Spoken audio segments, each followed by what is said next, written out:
Hello, everyone. Welcome. My name is Shir Ganor. I'm an assistant professor at the history department at the University of Minnesota, Twin Cities.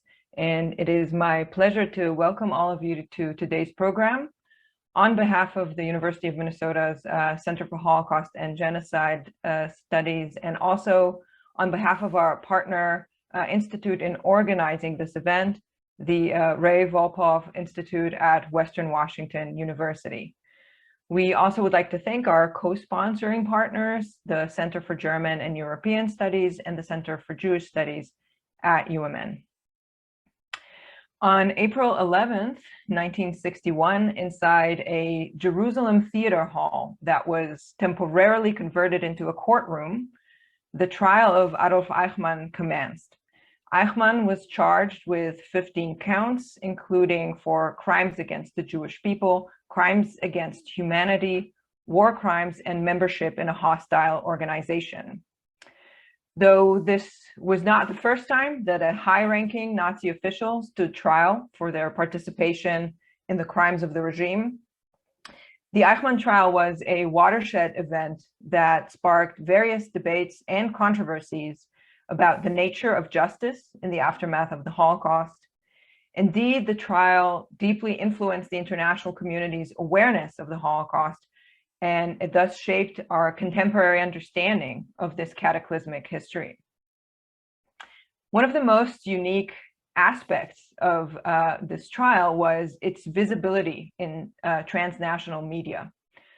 During the months of its duration, the daily occurrences that took place inside that improvised courtroom were broadcast and reported on throughout the world, making the trial a global media event. This aspect of the trial's history is the focus of today's panel. We have three speakers who will explore in their presentations three different contexts where the mediality of the Eichmann trial was of great public significance. What we're going to do is I'll start by introducing our three speakers today. Then they will each give their presentations. And then at the end, I will collect questions through the chat function. So it is with great pleasure that I introduce the three speakers that we have with us today. Starting with the first presenter, Dr. Amit Pinchevsky, who is an associate professor in the Department of Communication at the Hebrew University in Jerusalem. His research explores theory and philosophy of communication and media, focusing specifically on the ethical aspects of the limits of communication, media witnessing, memory and trauma, as well as pathologies of communication and their construction. Dr. Pinchevsky's publications include the monographs By Way of Interruption, Levinas and the Ethics of Communication, which was published in 2005, and Transmitted Wounds, Media and the Mediation of Trauma, which was published in 2019. He is the co-editor of Media Witnessing, Testimony in the Age of Mass Communication, and Ethics of Media. Pinchevsky's research has been published in multiple academic journals, including Critical Inquiry, Philosophy, and Rhetoric, New Media and Society, and others. Amit, why don't you begin? Okay, thank you very much, Hugh. Can you hear me okay? Yes. Good, great. So first of all, thank you so much for the invitation. It's a great honor and a privilege to be speaking to you today via media, which is, I think, somehow resonating with our topic in the sense of presence and absence and presence through distance. And this is something that I will be talking about in my short presentation, which let me see if I can share the screen here. Can you see this? Just nod or whatever. Okay, good. Good. Okay. So again, thank you for the invitation and for holding this this event as befitting the topic on media and through media. And I will talk about the context of the Eichmann trial in Israel, and specifically in terms of of the radio broadcasting of Kol Israel, broadcasting from the trial and its effect in Israel. And it's interesting because Shir began by saying that the trial had immense visibility across the world. But in Israel, the situation was a bit different because there was no television at the time. So there were no television broadcasting of the event in real time. Actually, television began in Israel only in 1969. So the main media of broadcasting was radio, and basically one station. So most of it, apart from, of course, newspapers and some newsreels in cinema, this was the main point of access. So I want to start by actually taking a look, if you can consider this cartoon, a very serious cartoon, that was featured something like a month after the beginning of the trial. It's May 19th by Ariel Avon in Davar newspaper. And it says here, there are two things that you can see in the below. It says the testimony of the slain commandment, and in writing on the actual figure, it says, "You shall not kill, you shall not murder." And I think this this cartoon is very emblematic. And without referring to this directly, I think it captures something about the conjunction of the trial and trauma and radio. You will note that this figure is reminiscent of something like a ghost. It has no face, it's floating, and there's something there that has a sort of a spectral dimension here.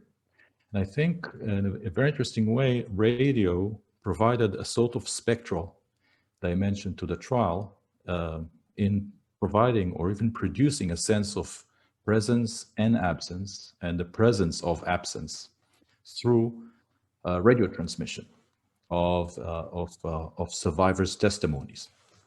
So to start, I just want to give a bit of an overview of what was involved in this trial as a media event.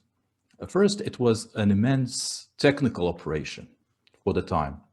There were a lot of precedents that were set with the event, but even in international on the international level, but certainly on in the local context, there was nothing compared to such an event in Israel at the time. And most operations were handled by Kol Israel radio station, which basically built a whole transmission operation inside Beit Ha'am, inside the hall, including a special press room and transmission booths, and downstairs in the basement designated studios for foreign correspondents, and even specific mechanisms which you can see on the left, in the bottom left, where you could where correspondents could actually watch the CCTV transmission while recording the signal from inside the hall. So because they were not allowed to get to sit inside the hall with tape recorders. So they were thinking about how to support this whole operation in terms of media. I would say media apparatus. It was a very big operation that involved a lot of people, and there was of course a lot of politics behind it, which I will not go into, but we can maybe talk about it later. I will just say that it was regarded from the beginning as a historical trial, as something that transcends legal issues. It's not about convicting. It's about setting a kind of, a historical lesson, both to the newer generations in Israel and to the world. That was the, let's say, the rhetoric. Whether it really took place in that way or not, that's a different question. But and there's a lot to say about that, but maybe we'll get to that in the discussion. There was also television coverage of the trial, which was done by a foreign company by the name of Capital Cities. This company was hired pretty late in the process, and that was following a lot of pressure that was put on the Israeli government to allow for coverage, for visual coverage, which they didn't really know anything about because, as I said, there was no television in Israel. But this company was actually hired to provide a coverage, and I remind you that at the time there was no satellite transmission, right? So everything that was recorded on site had to go through airplanes, right, with packages to Europe, where they did not have the actual equipment. So it took, and this is because this was probably one of the first events, if not the first in the world, to be recorded using video technology, not film. While at the time, all television stations were still working with film apparatus. So they had to convert the video material into film. It took time, and still it took something between 24 to 48 hours from recording to broadcasting outside Israel.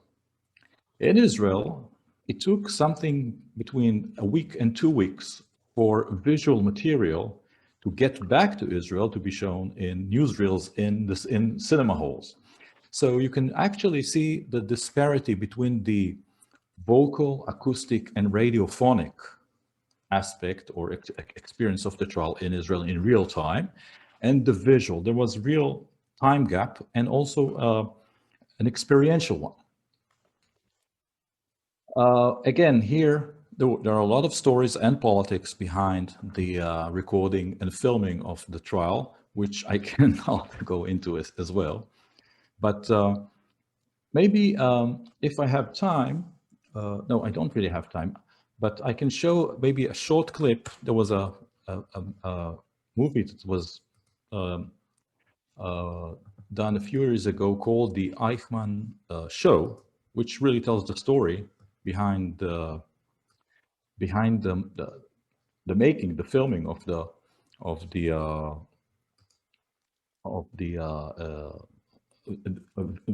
filming of the trial. So let's see, maybe a couple of minutes from that film, and then I'll continue. But then let me just know if you can see and hear. Can you hear anything?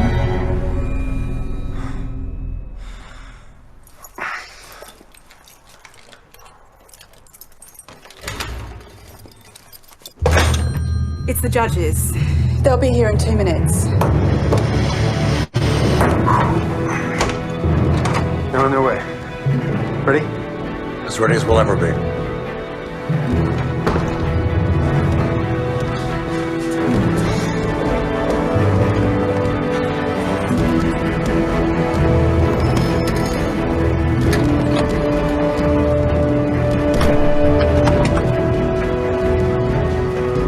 Gentlemen, as you know, the scale of this operation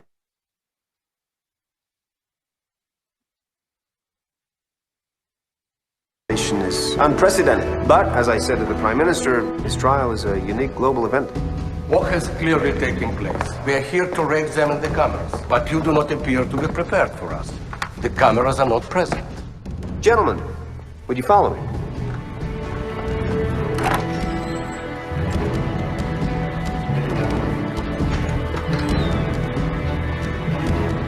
Alan, can you run the VT, please? Of course. Gentlemen, as some of you may know, we will be sending night.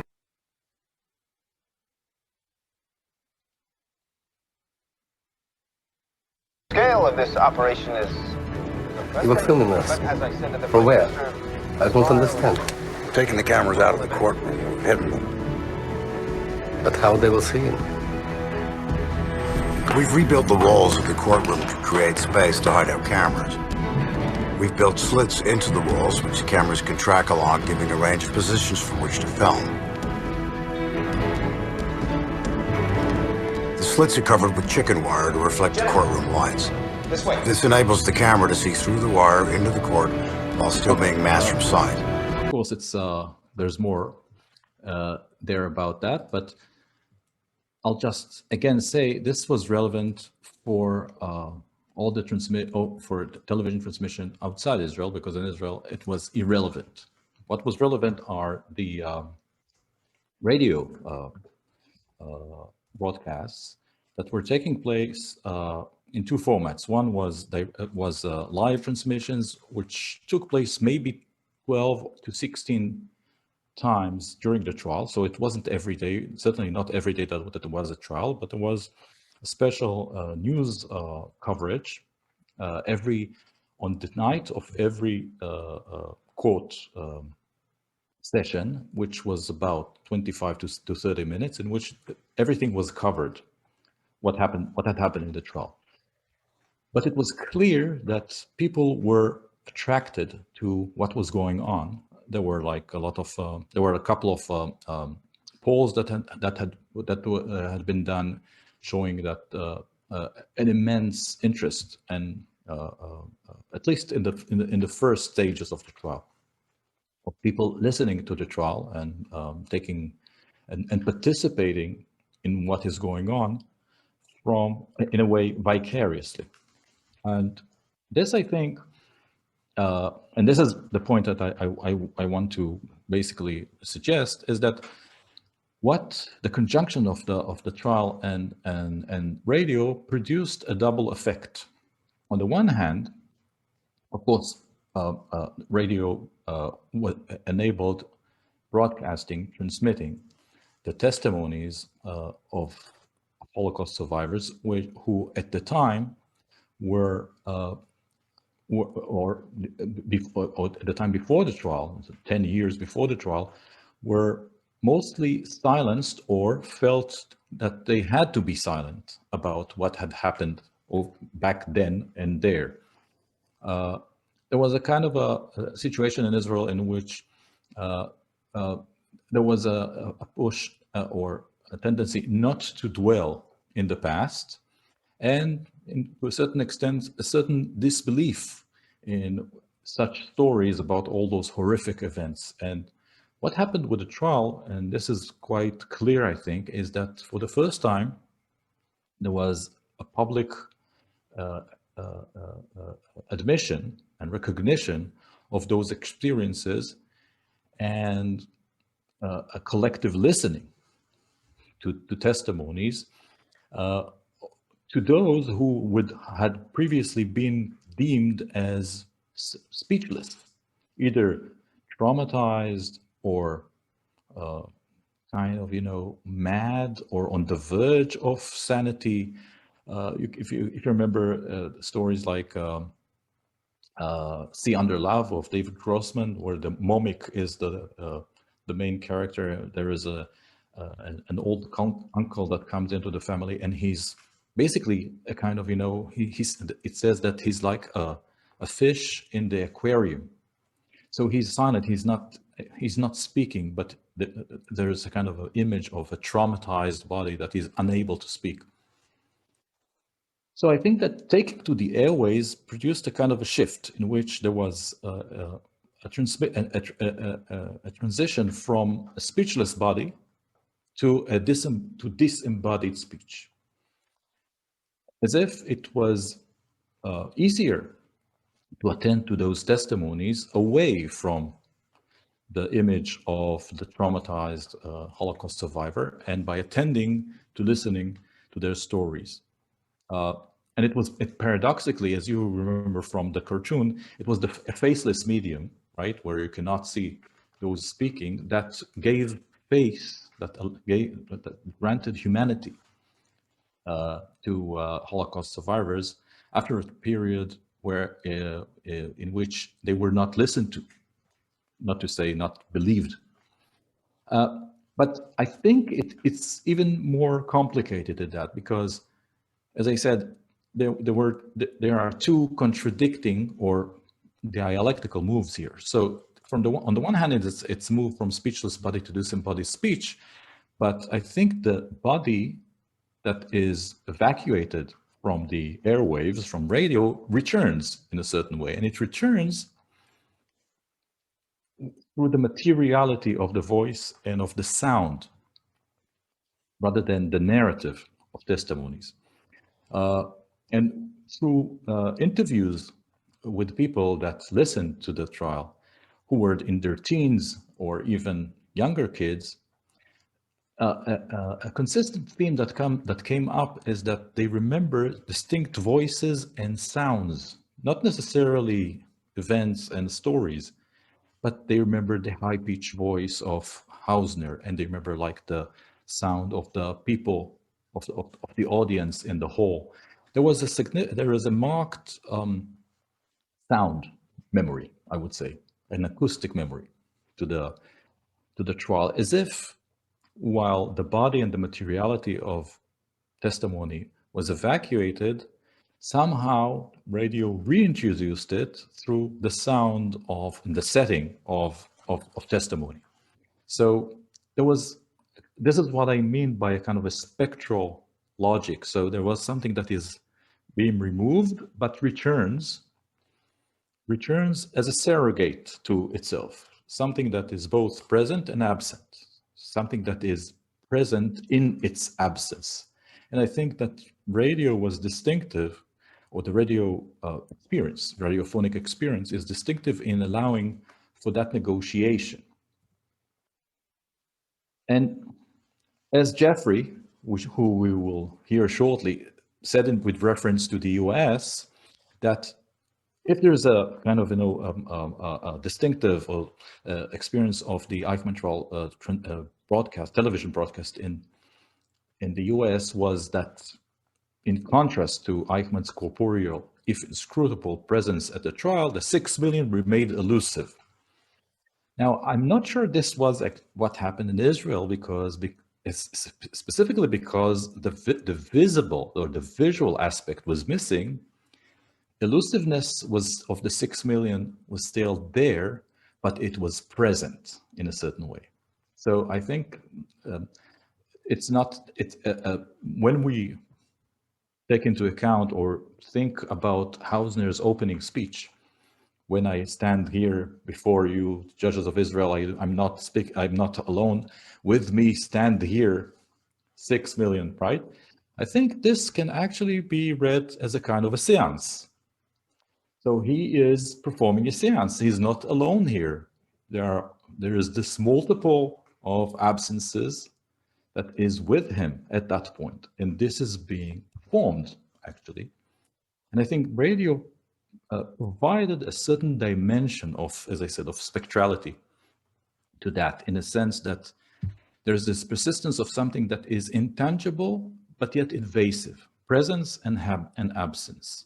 It's there and it's not there. And this is specifically because there was in Israel, the trial was an acoustic event that provided means or outlet for the articulation of trauma as the performance of the inexpressive in and through expression, the expression of testimony. So this I think was distinctive in the way these two aspects gained articulation via the airwaves during the trial. I have a whole chapter on this in my book, which here was kind enough to mention. So if you're interested in knowing more, please read more. Thank you very much. Thank you so much. I mean, this was fascinating. I really look forward to the conversation. Our next presenter is Dr. Kerstin Steitz. She's an assistant professor of German in the Department of World Languages and Cultures at Old Dominion University. Dr. Steitz's research focuses on questions of gender and sexuality during the Holocaust, as well as on historical Holocaust trials and their representations in literature and film. Currently, she is completing a book on the literary and cinematic reworkings of Fritz Bauer. Steitz is the recipient of various prestigious awards from organizations like the National Endowment for the Humanities, the German Academic Exchange Service, and the Leo Baeck Institute. Her publications have appeared in journals such as Holocaust Studies, German Studies Review, and Women in German Yearbook. And I am going to be sharing the screen to show Kerstin's presentation, and let me just begin here. All right, Kerstin, ready when you are. Perfect. Thank you so much, Ashir. In my talk, I will focus on the public discourse about the Eichmann trial, predominantly in the West German press during the 1960s, with a special focus on major national newspapers and magazines. Next slide, please. Thank you. I will rely on Peter Krause's excellent and very thorough qualitative study in German on this topic from 2003, entitled Der Eichmann-Prozess in der deutschen Presse, in which he identifies and analyzes several topics that were discussed in the press. And those of you who are familiar with Hannah Arendt's report on the Eichmann trial that she initially wrote for and published in the New Yorker will notice that many of these themes discussed in the German press are also addressed in her detailed and controversial report. Next slide, please. Thank you. As a mass medium, daily newspapers and magazines had a significant impact on the public discourse about the Eichmann trial, thereby contributing to the public discourse about the German National Socialist past, and shaped it in profound ways. The time period at the end of the 1950s and the beginning of the 1960s marked the beginning for Germany's working through its National Socialist past. The Eichmann trial served as a crucial underlying cause for this because it confronted Germans with the crimes of the German National Socialists, as well as their own guilt and responsibility, thereby challenging them to critically reflect upon the past as well as its continuities in the present. And in his study, Krause analyzes a total of 11 national daily newspapers, as well as magazines with a wide circulation that cover broad political spectrums. He analyzes the press coverage of the Eichmann trial in the next slide, please. Thank you. In the daily newspapers, Der Tagesspiegel, Süddeutsche Zeitung, Die Welt, Frankfurter Rundschau, and the Frankfurter Allgemeine Zeitung. Next slide. The weekly West German magazines Rheinischer Merkur, Stern, Der Spiegel, and Die Zeit. And next slide. As well as the two daily East German newspapers, Neues Deutschland and Berliner Zeitung. And next slide, please. Thank you. According to Krause, the following themes were discussed in the press to varying degrees during different phases of the trial. The trial location, next slide. Eichmann's character, comparisons between Eichmann and ordinary Germans, other perpetrators, the education of the German youth, the punishment, and the conflict between East and West Germany. Next slide. The trial location. So the first topic discussed in the press prior to the beginning of the proceedings was the question of where the trial should take place. In Israel, in Germany, or in front of an international tribunal. As most of these discussed themes, this question addressed West Germany's concern of what the implications and consequences of the trial might be for West Germany and its international reputation, especially with regard to the Cold War. Those journalists who were against a trial in Jerusalem argued that Israel might instrumentalize the trial for its political purposes. In the weekly magazine Stern, Henry Nannen even feared that Israel might use the Eichmann trial to receive additional reparation payments from the West German government. In general, the Eichmann trial taking place in Jerusalem instead of West Germany meant for many journalists that Germany had no control over how Germans were presented in the trial. And those journalists were concerned that the image of the terrible German would resurface through the trial and damage Germany's international reputation. Further arguments in favor of the Eichmann trial taking place in Germany instead of Jerusalem were that only there, in Germany, the trial could be conducted appropriately and fairly.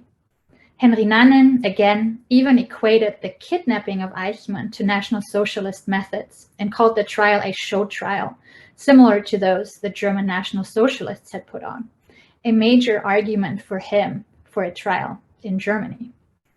However, many of the journalists who argued that the trial should in fact take place in Germany brought up reasons that were not critical or even disparaging of Israel, but rather critical of Germany. They considered it Germany's obligation to finally confront the National Socialist crimes in a legal context and to investigate its own guilt and prosecute its own perpetrator. In turn, the proponents for a trial in Jerusalem argued that Israel had the moral right to try Eichmann. They were also concerned that a trial in Germany would weaken Eichmann's punishment, since the death penalty had been abolished in Germany, and it was certain that Israel would execute Eichmann. A trial in Germany, many feared, could be considered an attempt to save Eichmann's life, which in turn might have had negative consequences for Germany's international standing. However, many commentators agreed that the trial in Jerusalem was indeed a fair and legitimate trial. Only one author, Theo Sommer in Die Zeit, argued that Eichmann should be tried in front of an international tribunal. And this was also a suggestion that the philosopher Karl Jaspers had made and discussed at length with Hannah Arendt.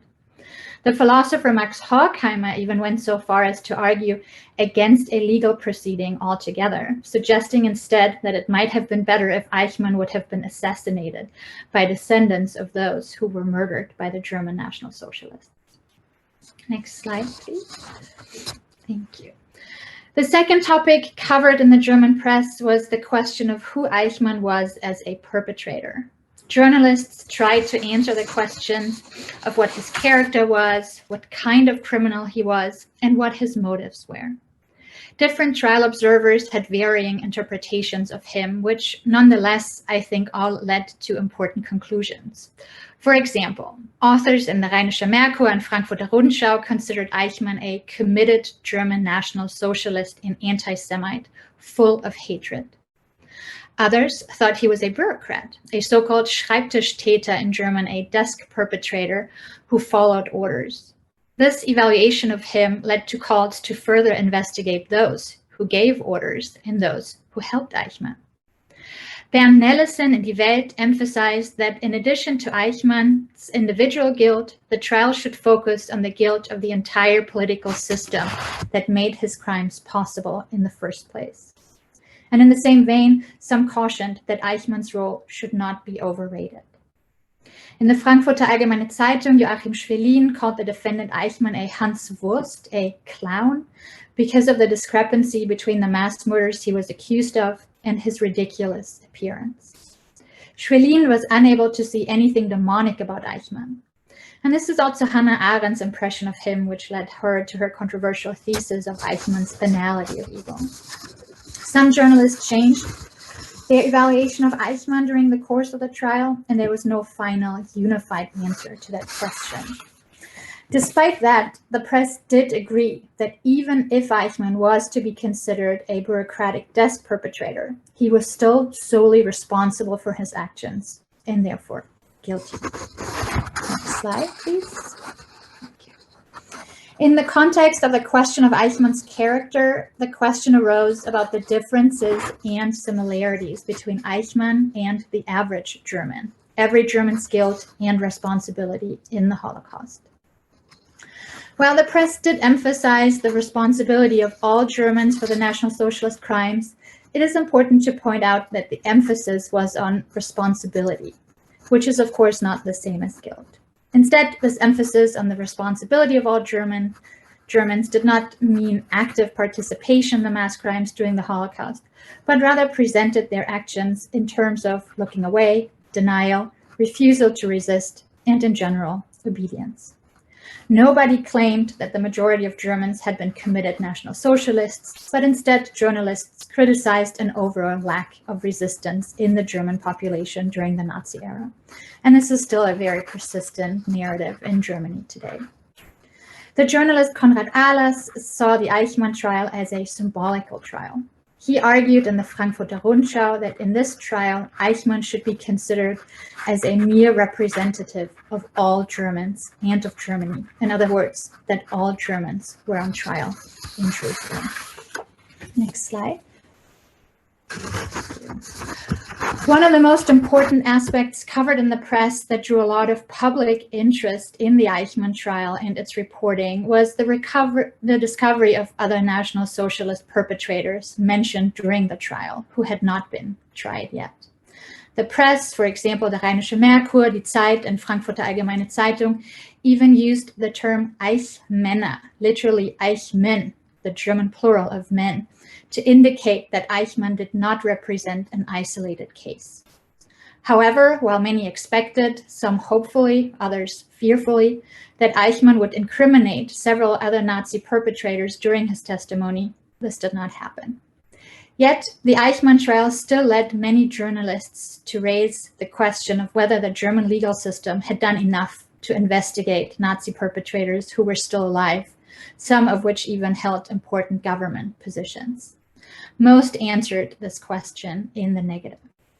In that regard, the Eichmann trial can be considered a crucial beginning and catalyst for West Germany to investigate these Nazi perpetrators further. Just a few years before the Eichmann trial, the so-called Zentrale Stelle der Landesjustizverwaltungen was founded, a centralized office which was in charge of investigating Nazi perpetrators and their crimes in a systematic way. The mentioning of Hans Globke during the Eichmann trial intensified the discussion about the continuities between the National Socialist regime and the current Adenauer government. Globke was one of the authors and commentators of the Nuremberg Laws, who was now a state secretary and senior advisor in the Adenauer government. And this generated great interest in the Eichmann trial and its press coverage. Many Germans wanted to know more about Hans Globke, and these continuities between the Nazi regime and the West German state worried and angered many people. The majority wanted the German legal authorities to intensify the search for Nazi perpetrators and remove them from leading positions.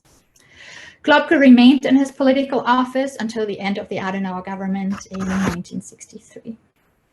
Next slide, please. Thank you. Another important debate in the German press during that time was the question of what effects the Eichmann trial might have, not only on Germany, but specifically on the German youth. Some journalists, among them Henry Nannen again, were concerned that the proceedings would implicate the younger generation in the crimes of the German National Socialists and their guilt and humiliate them. However, the majority of journalists agreed that the younger generation had the right and even moral obligation to learn about the Nazi past, since they had the responsibility to prevent anti-Semitism and National Socialism in the future, as the Tagesspiegel argued, for example. And this debate became especially relevant since some younger people had defaced property with swastika graffiti in several German cities prior to the trial. Konrad Ahlers from the Frankfurter Rundschau concluded that the Eichmann trial succeeded in educating the youth, both in Israel and Germany. And this was an especially important observation at this time, since Robert Pendorf in Die Zeit had pointed out in the beginning phase of the trial reporting that both Holocaust survivors, as well as Nazi perpetrators, had often remained silent, and that therefore their children didn't know much, if anything, about their experiences. And that's something the Eichmann trial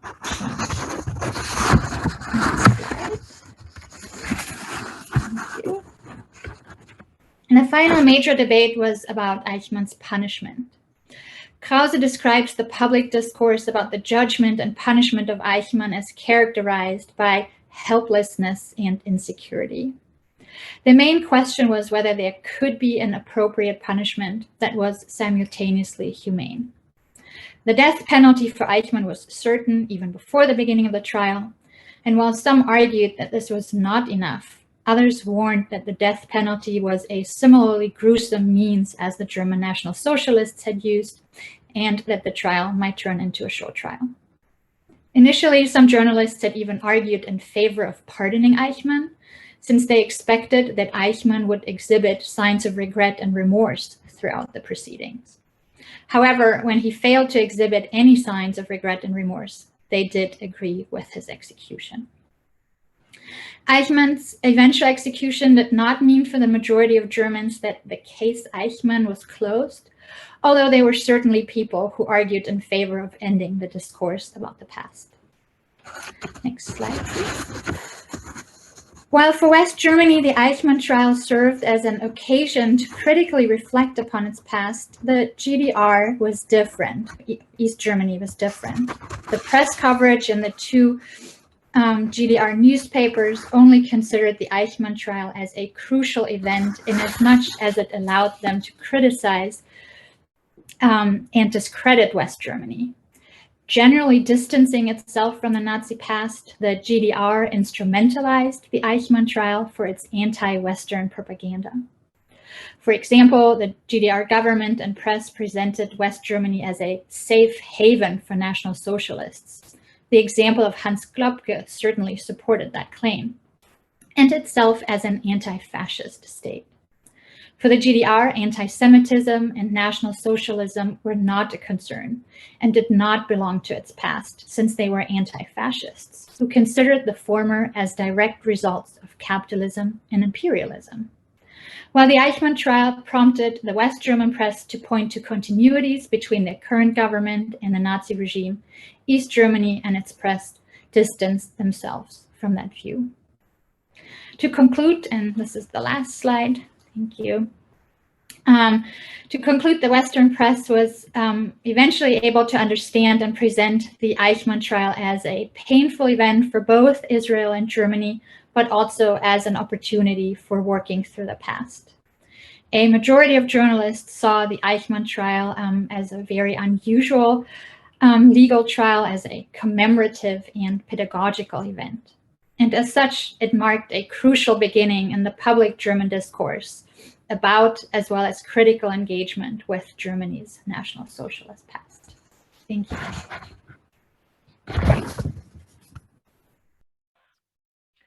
Thank you so much, Kirsten. Some interesting themes already appearing in both of yours and Amit's presentation about the trial as a pedagogical event. And I'm sure this will come up in our conversation later as well. Our final presenter today is Dr. Jeffrey Chandler. He is a distinguished professor of Jewish studies at Rutgers University. Dr. Chandler's scholarship explores various themes, including memory practices of the Holocaust, media and communications in Jewish cultural history, Yiddish literature and culture, and others. He is the author of many, many books. I'll mention only a few titles, including While America Watches, Televising the Holocaust, which was published in 1999, Jews, God, and Videotape, Religion and Media in America, published in 2009, Shtetl, A Vernacular Intellectual History, published in 2014, Holocaust Memory in the Digital Age, Survivor Stories and New Media Practices, which was published in 2017, and most recently, his book Yiddish Biography of a Language, which was published last year. Among his multiple other publications are several edited volumes and numerous articles. He has also translated Yiddish literature into English, and his scholarship has been translated into multiple languages, including French, German, Polish, and Yiddish. Thank you so much, Jeffrey, for joining us today. Thank you, Shir, and thank you, everyone, for coming today. And I want to thank Alejandro, Shir, and Sandra for arranging this event. I will now share my screen. And as you know, my topic is the Eichmann trial on American television. Broadcasts of the Eichmann trial are a landmark in the history of both American television and of Holocaust remembrance. The Eichmann case marked the first time that proceedings of a major trial were telecast internationally. Occurring not long after the advent of videotape and shortly before the start of satellite broadcasting, the trial's coverage tested the limits of available technology to present an event unfolding far from the United States. At a time when national networks' nightly newscasts lasted only 15 minutes, the Eichmann trial challenged the ability of television news to cover a protracted event that also looked back to events predating the medium. Therefore, revisiting the Eichmann trial's presentation on American television offers insights into the medium and into post-war American public culture, as well as to Holocaust remembrance. Israel's leaders had decided that television would be key to making the trial widely available abroad. And as we heard from Amit, at the time, Israel didn't have television, so this was a decision thinking about the international audience entirely. Broadcasting, it was argued, would ensure that the proceeding, which had provoked international controversy regarding its legitimacy, would be seen as just. Televising the trial would also help educate the world about the Holocaust, especially in relation to the founding of Israel. Although footage of the trial was seen internationally, whether on television or in newsreels, the United States had a special primacy both in the reception and in the production of the trial's video documentation. Americans constituted the largest and perhaps most strategic audience for these telecasts. All three national commercial networks featured reports on the Eichmann case on nightly newscasts during the proceedings, and they presented special programs about the trial when it opened and concluded. So this shows listings in TV Guide for that first week of the trial of the various programs that were being aired on different networks as the trial was starting. Because the Israeli government worried that filming by multiple entities might disrupt normal and proper trial procedure, one American company was hired to document the trial on videotape, and that was Capital Cities Broadcasting Corporation, which then was a small independent company based in New York. Capital Cities agreed to provide trial footage to all interested television networks and newsreels producers, so creating what would come to be called pooled footage of the event. At the court's request, the cameras were hidden from view, and this diagram was printed in the New York Times to show where the cameras were placed in the courtroom, and this was done at the court's request, lest their presence affect the proceedings. The trial's video documentation was defined by director Leo Hurwitz's placement of cameras. There were actually 4 cameras. In addition to these 2 on the side, there were others in the back of the courtroom. And also Hurwitz's call of camera shots during the course of the trial. So he was editing in real time by cutting from one camera to another. The trial's video documentation was Hurwitz's vision, quite literally. And this image from the control room that Capital Cities was using somewhere in, either in or near Beit Ha'am. Hurwitz is the man with the headphones on. And you can see there are 4 television screens that he's looking at, and he is, as the videotape is recording the event, calling camera 1, cut to camera 3, camera 1, back to camera 4, and so on and so forth. What's interesting is that Hurwitz did not know very much German or Hebrew, and he was making decisions about what the cameraman should film and which shots to record by observing courtroom activity. He did this independent of who was addressing whom or what was being said. This entailed attention not only to those who spoke during the trial, witnesses, prosecutors, judges, the defense lawyer, but also to others, including the guards and the spectators. Hurwitz approached the trial as a spectacle of human interaction. Consequently, the trial's video documentation often provides a telling counterpoint to the proceedings' official written record if you read the transcription of the trial. The soundtrack of the footage posed a distinct challenge. The original videotapes preserved the trial's deliberate pace, which was attenuated by the sequential rather than simultaneous translation of the proceedings back and forth between Hebrew, the court's official language, and German, the language of the defendant and his counsel. The proceedings were simultaneously translated over an internal audio transmission system into English and French for the foreign press covering the trial. And in this image, that's what we see here in the press room. The journalists are watching and listening to the simultaneous translation delivered in English and French. This English translation was then used on the soundtrack for the American television broadcasts. From each day's taping, producers in Israel selected 1 hour of footage. This was copied in video and film formats, then flown to various producers internationally for use in telecasts and newsreels. Because of the distance and the difference in time zones, American television's evening newscasts reported on proceedings from earlier in the day of the broadcast, but they showed footage from the previous day. Journalists also discussed the schedule for upcoming sessions. Consequently, television's trial coverage in the United States offered a complex shifting among past, present, and future proceedings. Trial telecasts pose a further challenge because of the unusual interrelation of the visual and audio components of the video documentation. And this was especially centered on Eichmann's testimony. Often Eichmann appears speaking in German, then he stops. His testimony is heard, translated into Hebrew in the courtroom, and then in the American broadcast in English, sometimes delivered in a female voice. And all the while, the camera continues to focus on a silent Eichmann.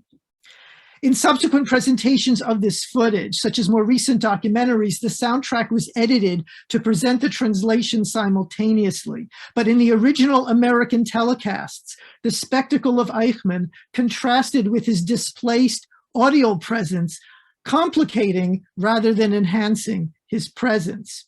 And this proved especially disconcerting given the press's heightened attention to Eichmann's appearance, as we see from this magazine article with multiple images of him. Since Israel's announcement in May of 1960 of his capture and abduction from Buenos Aires, there was widespread anticipation of seeing Eichmann, and in part because there were very few extant images of him from before or during the war. This was sort of the only image of him in his uniform that was known before the trial. Yet during the trial, making sense of this visually unexceptional and undemonstrative Eichmann proved increasingly frustrating. Indeed, the fact that scrutinizing Eichmann's appearance failed to yield satisfactory insight into his mentality or into a general Nazi character became a subject of discussion in itself. The trial's telecasts had been promoted to Americans as facilitating a transformative act of witnessing. However, Eichmann's televised presence proved as problematic as his appearance in the courtroom, if not more so. Close-ups of Eichmann only emphasized his inscrutable ordinariness. Indeed, his anti-spectacular presence on television may have made Hannah Arendt's explanation of the case as a lesson in the banality of evil seem a particularly apt way of understanding Eichmann and Nazism generally, certainly for American audiences. After the trial ended, but before Eichmann's sentencing, Capital Cities produced an overview of the proceedings in a documentary called Verdict for Tomorrow, and it was aired in the fall of 1961.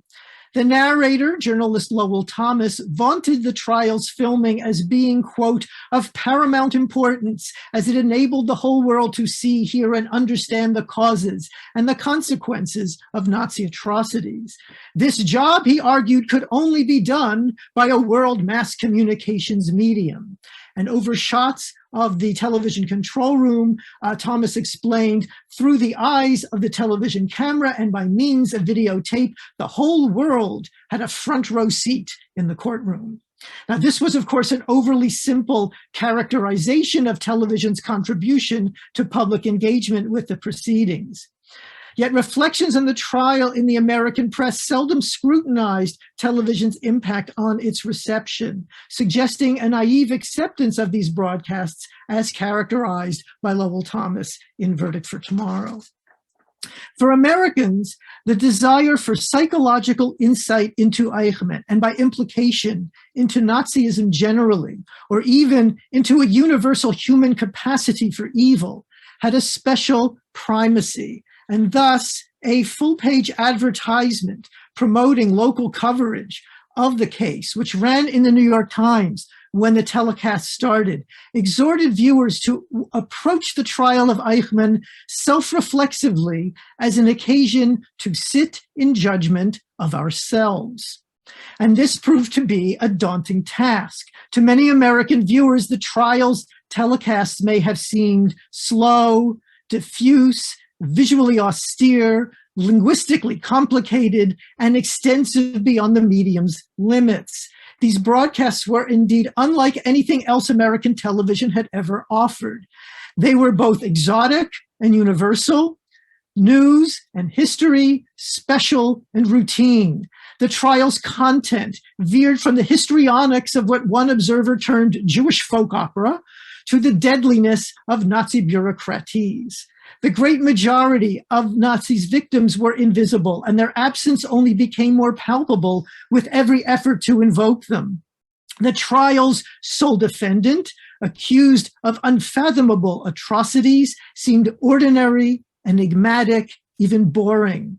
His anti-spectacular presence matched the trial's visually spare setting. Its most eye-catching element was the glass box in which the defendant sat throughout the proceedings. This glass box, with its contradictory promises to display and to protect, came to epitomize the trial's enigmas.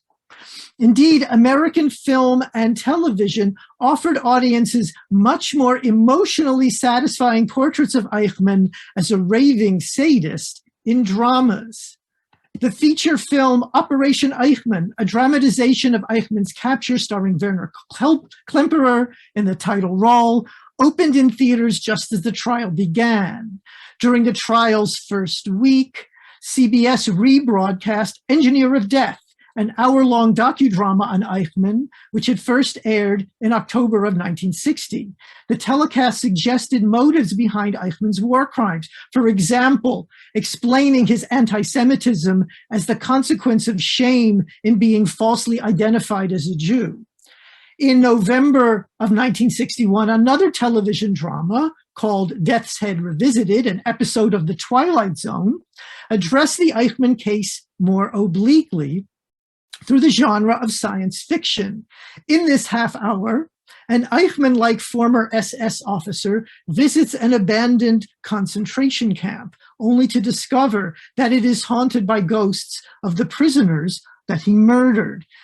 They try him for crimes against humanity, and he is sentenced to be rendered insane, tormented by the suffering he had inflicted on others.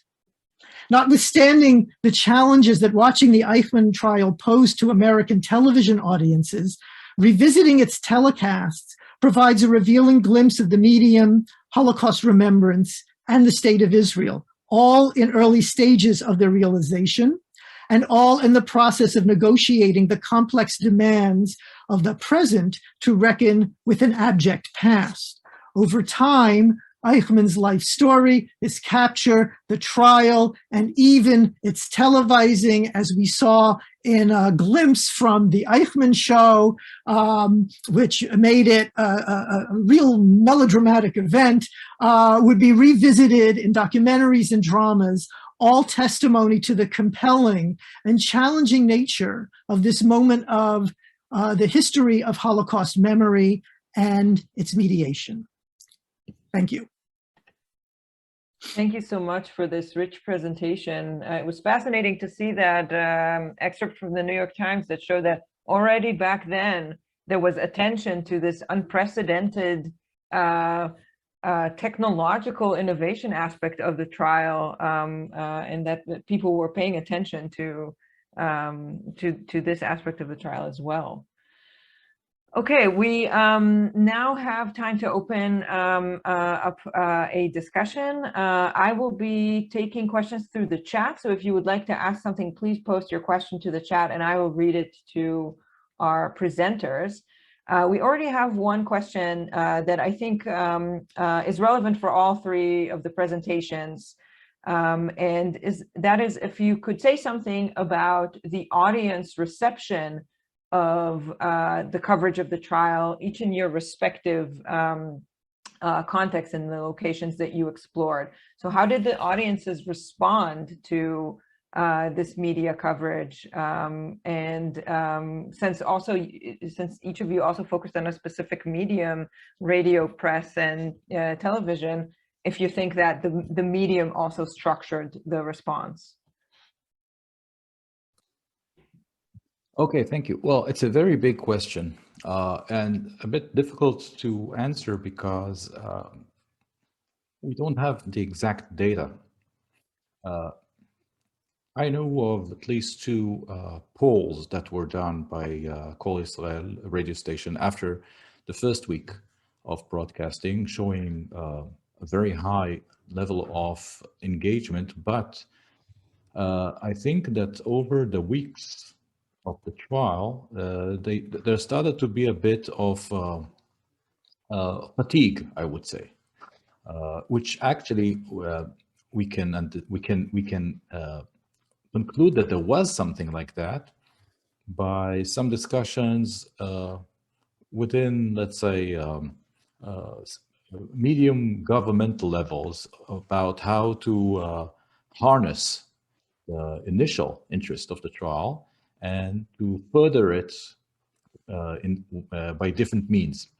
So what is clear is that the engagement of audiences and interest and listening to the trial was far beyond what had been expected, both in terms of what Kol Israel as a radio station was planning on, and certainly above and beyond what the government was expecting. Basically, it took them by surprise. And this we know by internal correspondences and documents saying, well, we're surprised by what is going on. And then after a couple of weeks, maybe we can take advantage of that somehow to put some more direct it. So I think the effect or the immediate impact was immense. There are other discussions whether it held up in the long term. What was the long-term effect? And there is a lot of discussion whether it then somehow influenced the way things were perceived during the Six-Day War and afterwards, whether the Holocaust became something of a accepted, even household discussion topic, which had not been the case before. Despite we don't have exact data, from what we can understand historically is that there was an initial impact, there was a certain waning down, but in the long term, it's clear that the trial, and especially through the radio, through the acoustic memory of the trial, there was a shift in the status of public discussion of the Holocaust in Israel, which had been a non-topic beforehand and became a central topic, and even something that started being as a topic with linkage to contemporary issues and contemporary politics in Israel.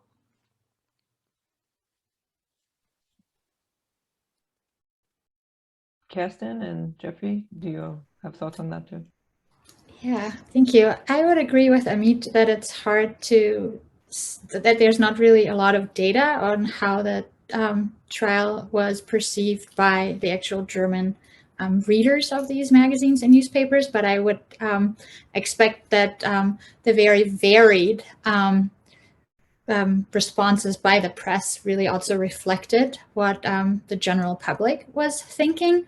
And I think it's also interesting and might be helpful to compare the coverage, the press coverage of the Eichmann trial and the German public reaction to it with the press coverage of the Frankfurt Auschwitz trial, which took place in West Germany from 1963 to 1965.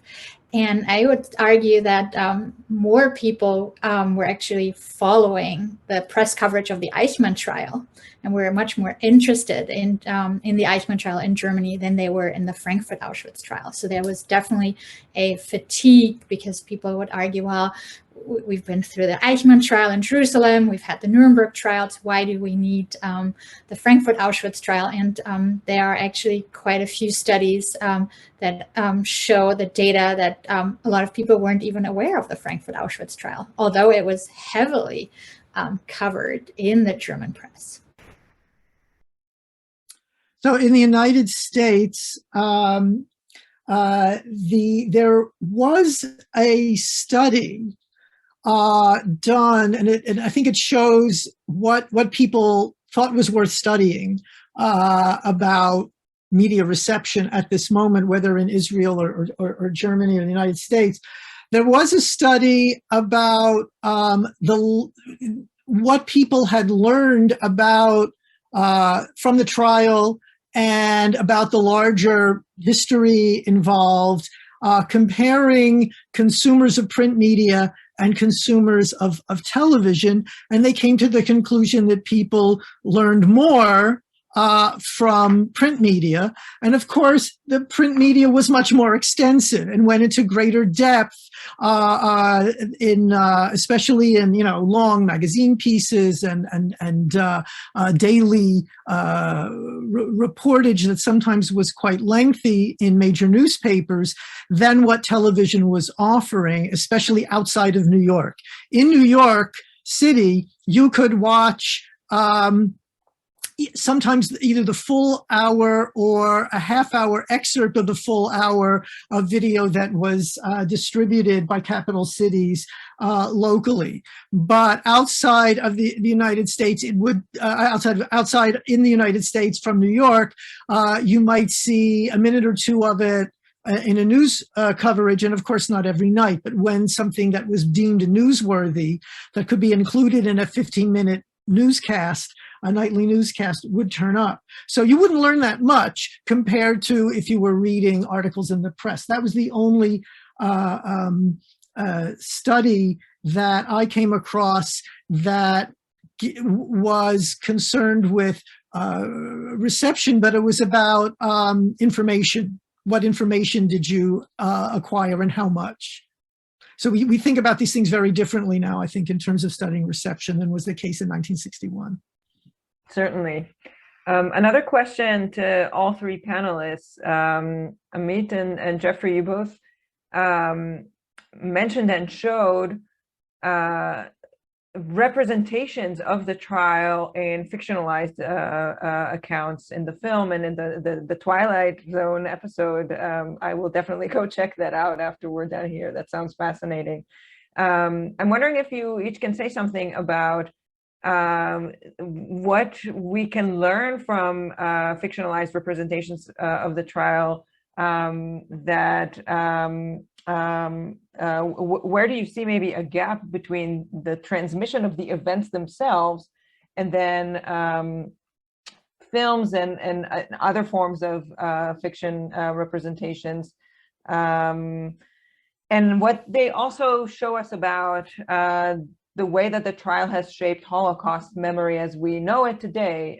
So if the Twilight Zone is a relatively immediate response, we have films, the Eichmann Show, I think, came out in 2015. So we have quite a range in terms of the time period. How do we see Holocaust memory reflecting in these fictionalized representations of the trial?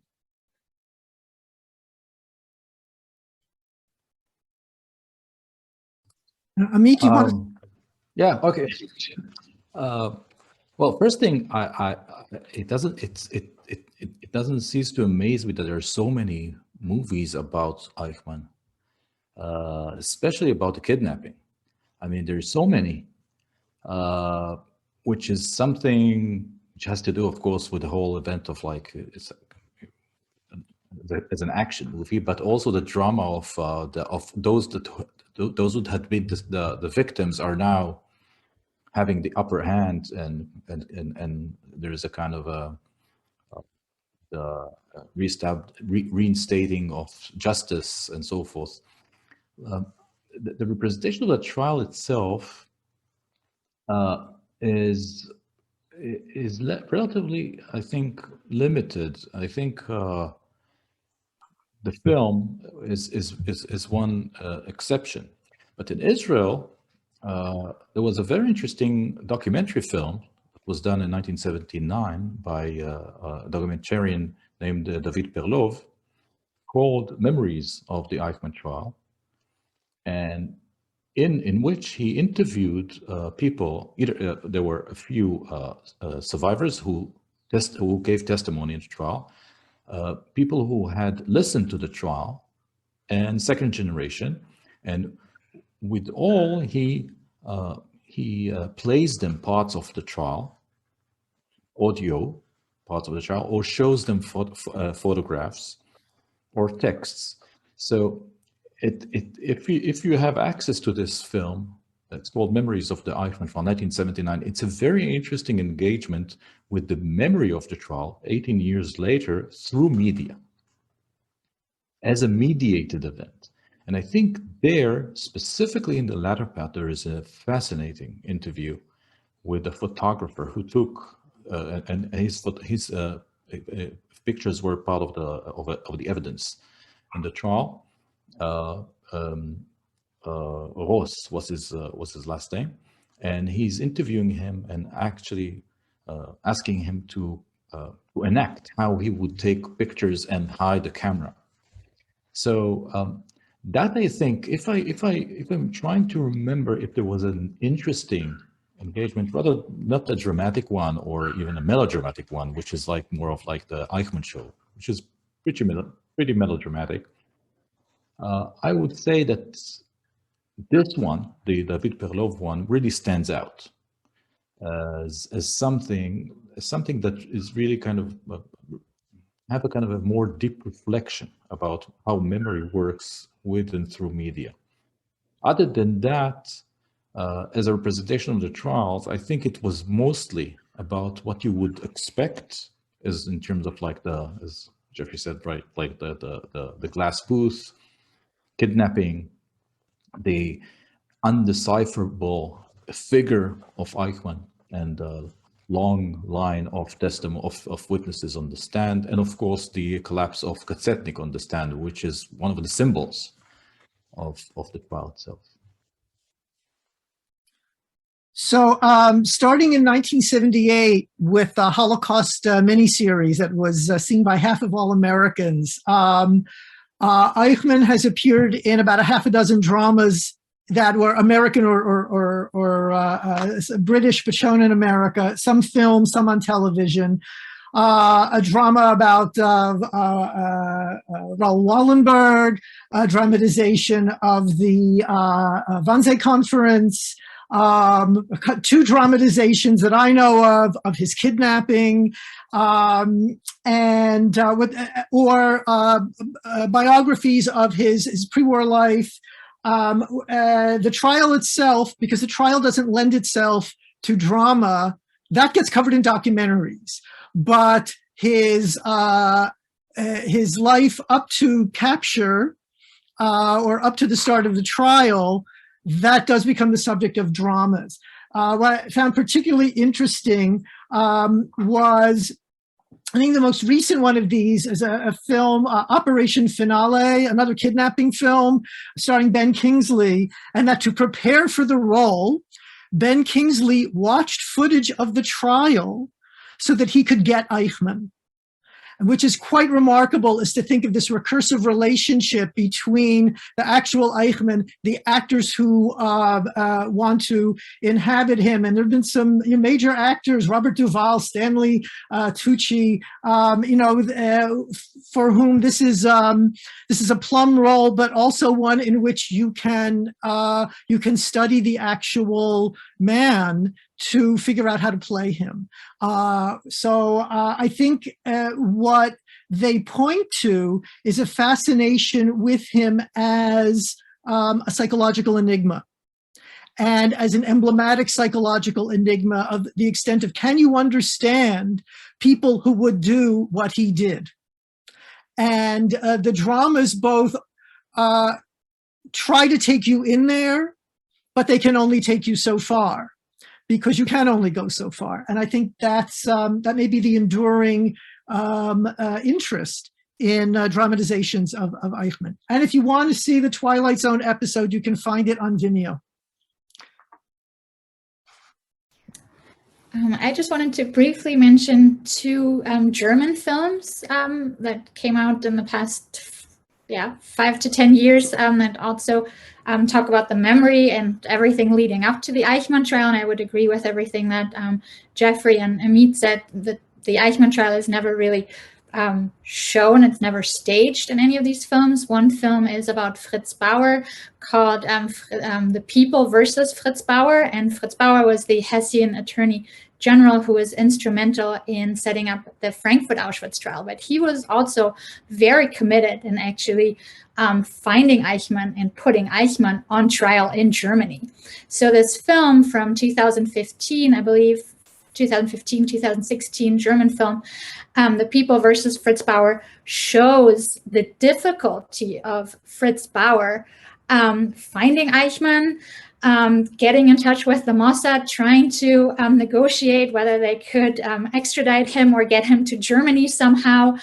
And it's really about, it's not as much about the kidnapping, but about Germany's or Fritz Bauer's really attempt, and he is working against the German authorities, against the Adenauer government, pretty much single-handedly, with in his office to put Eichmann on trial in Germany, because he believed that this was really important. I mean, he did support, of course, that Eichmann was tried in Israel, but his ideal would have been to have Eichmann tried in Germany and confront him in front of a German court. And that's really the point of this, The People versus Fritz Bauer. And I think that that's a very important perspective. And I would say the same goes for Margarete von Trotter's film, and that's, I believe, from 2012, about Hannah Arendt. And someone might have mentioned that in the chat. It's really about her thought process and how she comes to the conclusion of Eichmann's banality of evil.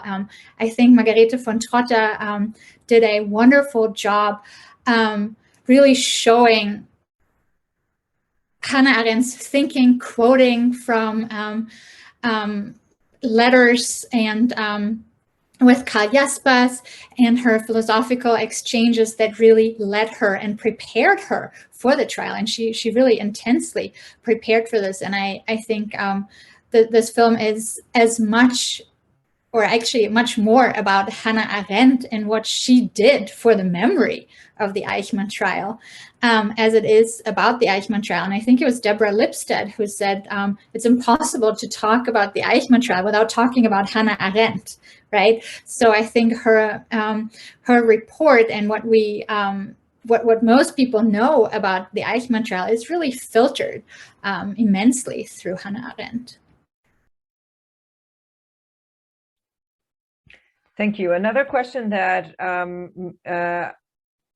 maybe Amit, you have some light to shed on that, but perhaps also the other panelists about how the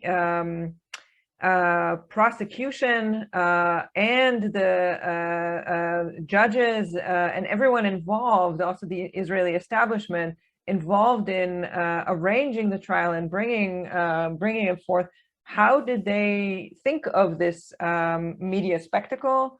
And to what extent were they also working towards promoting the visibility of the trial? Right. Okay. Great question. Which brings me back to what I said before about the politics behind the rhetoric of bringing of publicizing the trial. Well, there wasn't one specific policy, and this is actually an interesting point that shows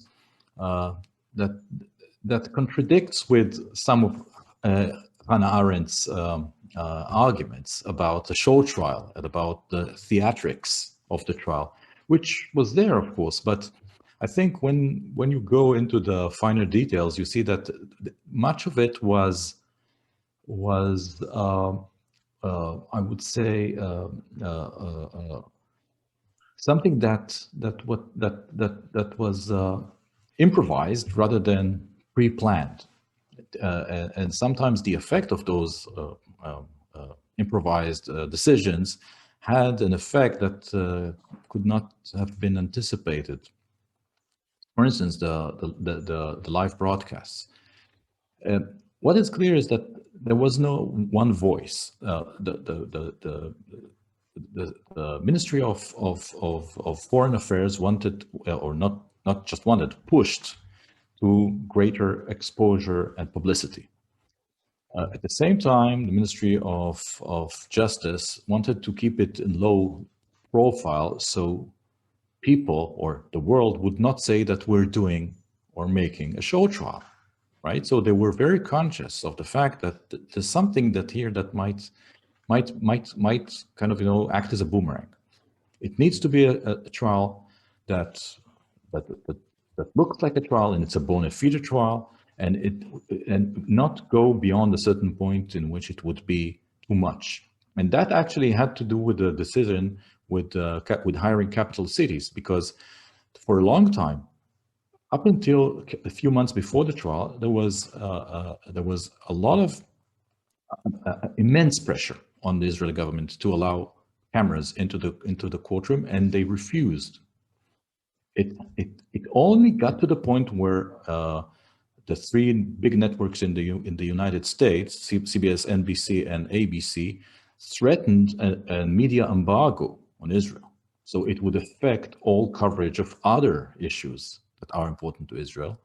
That led to the government saying, okay, we have no other choice, right? So we would allow that, but under certain conditions. For instance, no profit can be taken from broadcasting the trial. So they had to get a company that was capital cities that would do it for free.